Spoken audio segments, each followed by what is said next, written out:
दोस्तों, आज हम आपके लिए एक ऐसा दिल दहला देने वाला वाकया लेकर आए हैं जिसे सुनकर आपके रोंगटे खड़े हो जाएंगे। ये मुंबई के एक छोटे से कस्बे की बात है। एक बिल्डिंग में कुछ लोग रहते थे जो आपस में मिलजुल कर रहते थे। अचानक उस बिल्डिंग के एक फ्लैट से बदबू आने लगी जो इतनी बुरी थी कि लोगों का वहां से गुजरना मुश्किल हो गया। जब भी लोग काम से घर वापस आते या महिलाएं घर से निकलती तो उस बदबू से बचने के लिए अपनी नाक पर रूमाल रखकर ही गुजरती थी। शुरुआत में लोगों ने सोचा कि शायद बिल्डिंग में कोई चूहा या बिल्ली जैसी जानवर मर गया होगा। लोगों ने अपने अपने घरों की पूरी तरह से तलाशी ली, लेकिन कुछ भी हाथ नहीं आया। जैसे जैसे दिन बीतते गए बदबू और ज्यादा बढ़ती गई। फिर धीरे धीरे सबको यह एहसास हुआ कि यह किसी जानवर की नहीं बल्कि किसी इंसान की लाश की बदबू है। यह सुनकर सबकी आंखें फटी की फटी रह गईं। लेकिन आखिर मामला क्या था? उस बिल्डिंग के फ्लैट से इंसानी लाश जैसी बदबू क्यों आ रही थी? आखिर ऐसा क्या हादसा हुआ था जिसने सबको हिलाकर रख दिया? उस बिल्डिंग में 4 अपार्टमेंट थे, 701, 702, 703 और 704। अब लोग सोच में पड़ गए कि आखिर माजरा क्या है। 701 वाले ने 702 वाले से पूछा और इसी तरह सभी आपस में पूछताछ करने लगे। फिर सभी ने मिलकर 704 वाले फ्लैट में रहने वाले व्यक्ति से बात करने का फैसला किया। जब सब वहां पहुंचे तो उस व्यक्ति ने दरवाजा खोलने से मना कर दिया। शुरुआत में लोगों ने इस बात पर ज्यादा ध्यान नहीं दिया, लेकिन बाद में सबको यह महसूस हुआ कि जितनी भी बदबू आ रही थी वह सब उसी फ्लैट से आ रही थी। जब लोगों ने लगातार दरवाजा खटखटाया और काफी कोशिश की, फिर भी कोई जवाब नहीं मिला। अचानक से उसी कमरे से बदबू की जगह खुशबू आने लगी। इससे सबको यह एहसास हुआ कि कमरे के अंदर जो भी व्यक्ति है उसने अभी अभी रूम फ्रेशनर का इस्तेमाल किया है। लोग तुरंत नीचे आ गए और बिल्डिंग के मैनेजर से बात की। उन्होंने कहा, सर, हमारे फ्लैट्स में बहुत ज्यादा बदबू आ रही है, कृपया इसका कुछ समाधान निकालिए। लेकिन मैनेजर ने इस बात पर ज्यादा ध्यान नहीं दिया और समय बीतता गया। जैसे जैसे बदबू बढ़ती गई, लोगों ने यह ठान लिया कि वे उस कमरे में रहने वाले व्यक्ति से बात करके ही रहेंगे और उसे अपने फ्लैट की सफाई करने के लिए कहेंगे। उस फ्लैट में जलील नाम का एक आदमी रहता था। जब दूसरे अपार्टमेंट का एक व्यक्ति उसके कमरे के बाहर खड़ा कुछ सोच रहा था, तभी जलील कमरे से बाहर आया। उसके सामने खड़ा शख्स जलील को देखकर कहने लगा, तुम्हारे अपार्टमेंट से बहुत ज्यादा बदबू आ रही है और इस बदबू की वजह से हमारे 7वें माले पर खड़ा होना भी मुश्किल हो गया है। तुम्हें अपने कमरे की सफाई कर लेनी चाहिए। हो सकता है तुम्हारे कमरे में कोई जानवर मर गया हो। जलील ने जवाब दिया, अच्छा, बदबू आ रही है? मुझे तो कोई बदबू महसूस नहीं हुई और इस बारे में मुझे कुछ पता भी नहीं था। खैर, जब मैं शाम को काम से लौटूंगा तब सफाई कर लूंगा। इतना कहकर जलील वहां से तुरंत निकल गया। वह आदमी वहीं खड़ा सोचने लगा, हम लोग बाहर खड़े होकर इतनी बदबू से परेशान हो रहे हैं और यह शख्स अपने कमरे में रहते हुए इस बदबू के साथ कैसे जी रहा है। वह आदमी जल्द ही बिल्डिंग के बाकी लोगों के पास गया और उन्हें बताया कि जलील की हरकतें उसे ठीक नहीं लग रही थी। सब लोग मिलकर बिल्डिंग के मैनेजर के पास गए और इस मामले पर चर्चा की। तब उन्हें याद आया कि दिल्ली में कुछ दिन पहले ऐसा ही एक मामला हुआ था, जहां एक व्यक्ति ने एक लड़की की बेरहमी से हत्या कर दी थी और उसके टुकड़े करके फ्रिज में रख दिए थे। अब उन्हें शक होने लगा कि कहीं ऐसा ही कुछ 704 नंबर के कमरे में न हो रहा हो। 704 में रहने वाला जलील और उसकी पत्नी बाकी लोगों से अलग थलग रहते थे। उस बिल्डिंग के बाकी फ्लैट्स में लोग आपस में काफी मिलजुल कर रहते थे, लेकिन जलील हमेशा चुपचाप रहता था और सिर्फ अपने काम से काम रखता था। उसकी पत्नी भी किसी से ज्यादा घुलती मिलती नहीं थी, बस चुपचाप रहती थी। लोगों ने सोचा कि शायद उनके कमरे में कोई बड़ी समस्या चल रही हो। जब कोई समाधान नहीं मिला तो सबने मिलकर पुलिस को कॉल कर दिया। पुलिस आई और बिल्डिंग के मैनेजर ने उन्हें 704 नंबर के फ्लैट के बाहर ले जाकर बदबू के बारे में बताया। पुलिस वालों ने बदबू को महसूस करते ही अंदाजा लगा लिया कि कुछ तो गड़बड़ है, क्योंकि ऐसे मामले उन्होंने पहले भी देखे थे। पुलिस ने वहां खड़े लोगों की मदद से दरवाजा तोड़ दिया। जैसे ही दरवाजा टूटा, अंदर से इतनी तेज बदबू आई कि सबके रोंगटे खड़े हो गए और लोग कक्ष से पीछे की ओर भागने लगे। बदबू इतनी ज्यादा थी कि सहन करना मुश्किल हो गया। पुलिस ने मास्क लगाकर फिर से कोशिश की और कमरे के अंदर घुसी।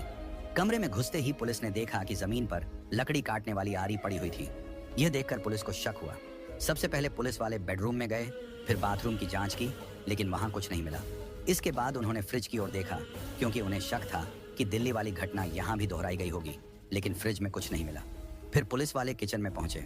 किचन में जो उन्होंने देखा उससे उन्हें सारी स्थिति समझ में आ गई। किचन में 2 बाल्टियां और एक टब रखा हुआ था जिनमें खून भरा हुआ था। खून के साथ उन बाल्टियों में छोटे छोटे मांस के टुकड़े भी थे, लेकिन अभी भी यह साफ नहीं हो पाया था कि यह मांस के टुकड़े किसी जानवर के हैं या इंसान के। उनमें से कई लोग यह सोच रहे थे कि यहाँ जरूर कुछ गलत हो रहा है। कुछ ने तो यह भी अंदाजा लगाया कि शायद ये लोग कसाई हैं और यह जो सारे टुकड़े हैं ये किसी जानवर के हैं। लेकिन थोड़ी देर बाद उनकी यह सोच बदल गई जब उन्होंने एक बाल्टी में एक मानव टांग देखी। उसके अलावा वहां और भी छोटे छोटे मांस के टुकड़े थे। पुलिस ने और गहराई से जांच की और पाया कि रसोई में एक प्रेशर कुकर भी है जो ढका हुआ था। जैसे ही पुलिस ने प्रेशर कुकर खोला, उनके सामने एक और चौंकाने वाला दृश्य आया। प्रेशर कुकर के अंदर भी मांस के कई टुकड़े भरे हुए थे। चूल्हे पर एक तवा भी रखा था, जिसे जब ध्यान से देखा गया तो पता चला कि उसी तवे पर मांस को भूने का निशान था। पुलिस के मन में सवाल उठ रहे थे कि आखिर वह इंसान कौन था जिसे इस तरह से मार दिया गया। इसी बीच पुलिस को एक कटी हुई चूड़ी मिली जो किसी महिला की थी। अब उन्हें समझ में आ गया था कि यह सभी टुकड़े एक औरत के हैं। अब तक उनके पास एक सुराग था, लेकिन उन्हें पता करना था कि यह महिला कौन थी। पुलिस ने पास के लोगों से पूछताछ की। लोगों ने बताया कि यहाँ एक जोड़ा रहता है, जलाल और उसकी पत्नी मबीना। जलाल को सुबह देखा गया था, लेकिन मबीना को 2-3 दिन से कोई नहीं देख पाया था। अब पुलिस को शक था कि शायद यह मबीना ही है, लेकिन सच क्या था यह जलाल ही बता सकता था। पुलिस ने तय किया कि उन्हें जलाल को पकड़ना होगा, लेकिन एक समस्या थी। अगर उन्होंने उसे अचानक पकड़ लिया तो वह भाग सकता था और फिर उसे ढूंढना मुश्किल हो जाता। इसीलिए पुलिस ने योजना बनाई कि वे 2 पुलिसकर्मियों को सिविल कपड़ों में बिल्डिंग के अंदर छोड़ देंगे, जबकि बाकी लोग बाहर उसके आने का इंतजार करेंगे। इससे जलाल को भागने का मौका नहीं मिलेगा। अब पुलिस जलाल का इंतजार कर रही थी। जैसे ही शाम हुई, जलाल काम से वापस आया। पुलिस ने उसे चारों ओर से घेर लिया। पुलिस वालों ने फौरन जलाल को पकड़ लिया और जब उससे पूछताछ की गई कि उसके कमरे में क्या हो रहा था और उसकी बीवी कहाँ है, तो जलाल के तो होश उड़ गए। फिर वह कहने लगा, साहब चलो कमरे में बैठकर मैं आपको सारी सच्चाई बताता हूँ और यह भी बता देता हूँ कि इन सब चीज़ों में मेरी कोई गलती नहीं है। पुलिस वालों ने कहा, गलती किसकी है ये तो हम पता कर ही लेंगे, लेकिन तुमने जो कुछ किया उसके बारे में खुलकर बताओ। जलाल ने जल्दी से सिगरेट का कश लिया और फिर अपनी बात शुरू की। उसने बताया, मैं एक छोटे से घर में अपने माँ बाप के साथ रहता था और मेहनत मजदूरी करता था। जब मैं जवान हुआ तो मेरे माँ बाप दुनिया से चल बसे। अब मैं बिल्कुल बेसहारा हो गया था। बेरोजगार तो मैं पहले ही था, कभी काम मिलता कभी नहीं, लेकिन फिर मैं एक पक्की जगह पर नौकरी करने लगा। वह एक परचून की दुकान थी। मैं दुकान अच्छे से चला रहा था। आसपास के लोग वहां से सामान खरीदते थे और मेरी भी बहुत इज्जत करते थे। मेरी काफी जान पहचान हो गई थी, लेकिन एक दिन कुछ ऐसा हुआ कि उस दुकान पर एक औरत आई जो सामान खरीद कर चली गई। वह अक्सर मेरी दुकान पर आने लगी और मुझे वह अच्छी लगने लगी। कुछ दिन तो बड़े अच्छे गुजरे, लेकिन अचानक एक हादसा हुआ। एक कार की टक्कर से मेरा एक्सीडेंट हो गया और मेरा काफी खून बह गया। मुझे खून चढ़ाया गया ताकि मेरी जान बच सके। अल्हम्दुलिल्लाह मैं ठीक हो गया, लेकिन कुछ महीनों बाद फिर से बीमार पड़ गया।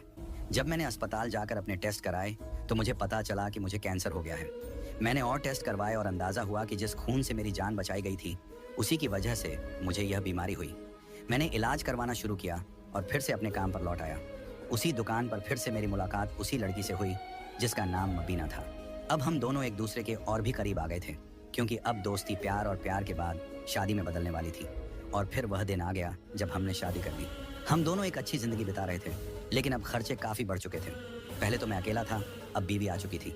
मैंने अपना छोटा सा मकान किराए पर दे रखा था, जहाँ से मुझे 35,000 महीना किराया मिल रहा था। खुद मैं एक फ्लैट में कम किराए पर रहने लग गया, जहाँ मेरा खर्चा सिर्फ 10,000 आता था। इस तरह मेरे पास 25,000 रुपए सीधा बचने लग गए। दूसरी तरफ मैं परचून की दुकान पर नौकरी भी कर रहा था, जिससे हमारा गुजारा अच्छी तरह चल रहा था। मेरी बीवी शादी से पहले अपने चाचा के साथ रहती थी, क्योंकि उसके माता पिता के बीच लड़ाई झगड़े चल रहे थे। उसकी माँ अपने 5 बेटियों को लेकर अलग घर में अपने चाचा के साथ रहने लग गई थी, क्योंकि चाचा बहुत अच्छे इंसान थे। फिर एक दिन ऐसा आया जब उसके चाचा की मौत हो गई। इस दुख को वह सहन ही कर रही थी कि कुछ महीनों बाद उसकी माँ भी चल बसी। अब ये 5 बहनें मिलकर मेहनत मजदूरी करके अपना गुजारा करने लगी।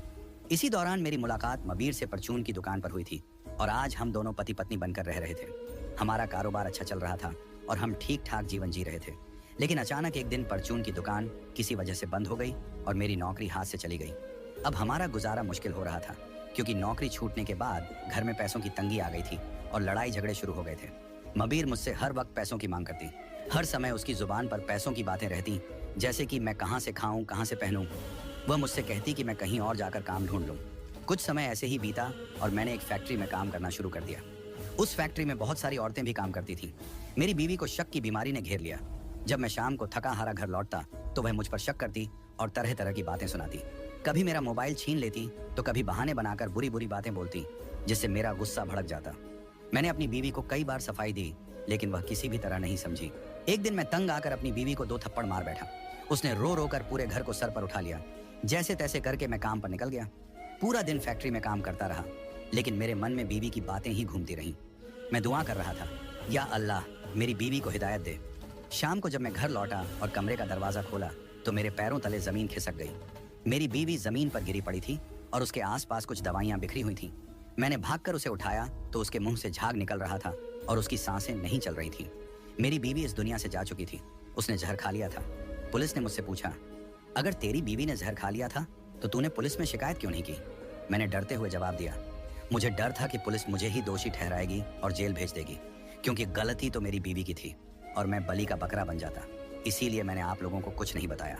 मैंने सोचा कि क्यों ना मैं उसकी लाश को ठिकाने लगा दूं, लेकिन पूरी लाश को ऐसे ही बाहर ले जाना मुश्किल था, क्योंकि मैं 7वीं मंजिल पर रहता था। अगर मैं लाश को बाहर ले जाता तो कोई ना कोई मुझे देख लेता और सवाल करता कि तू यह क्या कर रहा है। तब मैं उन्हें क्या बताता? फिर मैंने फैसला किया कि बीवी की लाश के छोटे छोटे टुकड़े कर दूंगा और उन्हें ठिकाने लगा दूंगा। सबसे पहले मैं शहर जाकर कुछ औजार खरीद लाया, जैसे कि हथौड़ा, आरी, लकड़ी काटने वाली कट्टर और कुछ और सामान। फिर मैं घर लौट आया और बीवी की लाश के छोटे छोटे टुकड़े करने लगा। लेकिन मुझे पता था कि मैं यह काम बहुत जल्दी नहीं कर पाऊंगा और थोड़े ही समय में लाश सड़ने लगेगी और बदबू आने लगेगी, क्योंकि इंसान की लाश की बदबू जानवर की लाश से कहीं ज्यादा भयानक होती है। ये बात मुझे अच्छे से पता थी। तब मैंने सोचा कि इस बदबू को खत्म करने का एक ही तरीका है। मैंने एक प्रेशर कुकर लिया और बीवी की लाश के कुछ टुकड़े उसमें डालकर उबालने लगा। उबालने के बाद मैं उन्हें तवे पर फ्राई कर लेता था। मेरा प्रेशर कुकर में उबालने का मकसद था कि टुकड़ों के अंदर से कोई बदबू बाहर ना आए और तवे पर फ्राई करने से पूरी तरह से बदबू खत्म हो जाती थी। ऐसा करने से बदबू कम हो गई थी। पूरे शरीर के हिस्से पिघलकर पूरी तरह से तरल हो जाते थे और मैं उन्हें बाथरूम में जाकर फ्लश कर देता था। जो मांस के टुकड़े बच जाते उन्हें मैं एक प्लास्टिक बैग में डालता और जब काम पर जाता तो उन्हें अपने साथ ले जाता। मैं सुबह सुबह सबसे पहले उठकर काम पर निकल जाता था ताकि लोग मुझे देख ना पाएं। मैं उस समय निकलता जब आसपास के लोग सो रहे होते थे। फिर मैं इन छोटे छोटे टुकड़ों को बाहर फेंक देता जहां कुत्ते होते थे और वे इन टुकड़ों को खा लेते थे। इस सोसाइटी में रहने वाले सभी लोग इस बात से हैरान थे कि ये कुत्ते हर रोज हमारे ही इंतजार में क्यों रहते हैं कि कोई इन्हें खाने को कुछ देगा। जब लोग कुत्तों को रोटियां डालते तो कुत्ते उन्हें सूंघते तक नहीं थे। लोग परेशान थे कि आखिर माजरा क्या है। असल में मैं अपनी बीवी के छोटे छोटे टुकड़े कर उन्हें उबाल कर और तवे पर फ्राई करके कुत्तों को खिला देता था। जब कुत्तों का पेट गोश्त से भर जाता तो उन्हें और कुछ क्यों चाहिए होता। पुलिस वाले जलील की बातें सुन सुनकर दंग थे। उन्हें उसकी बातों पर जरा भी यकीन नहीं हो रहा था। वे सोच रहे थे कि यही अपनी बीवी का कातिल है। उनके समझ में नहीं आ रहा था कि कोई इंसान इतना निर्दयी कैसे हो सकता है। पुलिस को पूरा यकीन था कि जलील ने ही अपनी बीवी को मारा है और अब खुद को बचाने के लिए झूठी कहानियां बना रहा है। पुलिस ने सोचा कि अब इस लाश का पोस्टमार्टम कराया जाए, लेकिन पोस्टमार्टम किसका किया जाए? जलील ने तो पहले ही अपनी बीवी के शरीर के बाकी हिस्सों को कुत्तों को खिला दिया था। सिर्फ एक टांग ही बची थी। पुलिस ने अब घर की पूरी तलाशी शुरू कर दी ताकि कोई और हिस्सा मिल सके जिससे पोस्टमार्टम करवाया जा सके। पुलिस जलील से लगातार पूछताछ कर रही थी और उसकी काफी पिटाई भी हो चुकी थी, लेकिन जलील अब भी अपनी गलती मानने के लिए तैयार नहीं था। जलील ने पुलिस के हर सवाल का जवाब बड़ी चालाकी से दिया, लेकिन पुलिस को यकीन हो गया था कि उसने अपनी बीवी का कत्ल किया है। पूरे मोहल्ले में यह खबर आग की तरह फैल गई थी कि जलील ने अपनी बीवी के साथ कुछ ऐसा किया है जिसकी कल्पना कोई नहीं कर सकता था। ठीक उसी समय पुलिस को एक गवाह मिला जो जलील की बीवी के बारे में जानता था। यह गवाह जलील के पड़ोस में रहने वाली एक औरत नाजिया थी। नाजिया ने पुलिस को बताया, जलील अक्सर अपनी बीवी को पीटता था। मैंने कई बार उसे रोते हुए सुना है और एक बार उसकी बीवी ने मुझसे कहा था कि वह अब और यह सब बर्दाश्त नहीं कर सकती। उसने यह भी बताया था कि जलील के किसी और औरत के साथ नाजायज रिश्ते हैं। यह सुनकर पुलिस का शक और गहरा हो गया। उन्होंने नाजिया से पूछा, क्या तुम्हें यकीन है कि जलील का किसी और औरत के साथ रिश्ता था? नाजिया ने सिर हिलाते हुए कहा, हाँ, मैंने खुद उसे कई बार देर रात बाहर जाते देखा है और उसने मुझे धमकी दी थी कि अगर मैं किसी को कुछ बताऊंगी तो वह मुझे भी नहीं छोड़ेगा। पुलिस अब जलील पर पूरी तरह से शिकंजा कसने की तैयारी कर रही थी। उन्होंने उसकी कॉल रिकॉर्ड्स और मैसेज की जांच की। वहां उन्हें एक नंबर मिला जिससे वह अक्सर बात करता था। यह नंबर एक लड़की का था जिसका नाम शबाना था। पुलिस ने तुरंत शबाना को हिरासत में लिया। शबाना ने कबूल किया कि वह जलील के साथ रिश्ते में थी और जलील उससे शादी करना चाहता था। उसने यह भी बताया कि जलील अपनी बीवी को तलाक देना चाहता था, लेकिन उसकी बीवी राजी नहीं थी। वह बार बार कहती थी कि अगर जलील ने उसे छोड़ा तो वह खुद को मार लेगी, लेकिन मुझे नहीं पता था कि वह वाकई ऐसा करेगी, शबाना ने डरते हुए कहा। अब पुलिस ने जलील से सख्ती से पूछताछ शुरू की। पिटाई के बाद जलील ने आखिरकार सच उगल दिया। उसने कहा, हाँ, मैं शबाना से प्यार करता था, लेकिन मेरी बीवी बार बार मुझे धमकी देती थी कि वह खुदकुशी कर लेगी। उस दिन जब मैंने उसे थप्पड़ मारा तो उसने मुझसे कहा कि अब वह मेरी जिंदगी से हमेशा के लिए चली जाएगी। मैंने सोचा था कि वह मजाक कर रही है, लेकिन जब मैं शाम को घर लौटा तो उसने सच में अपनी जान ले ली थी। पुलिस अधिकारी ने पूछा, तो तूने उसकी लाश को टुकड़ों में क्यों बांटा?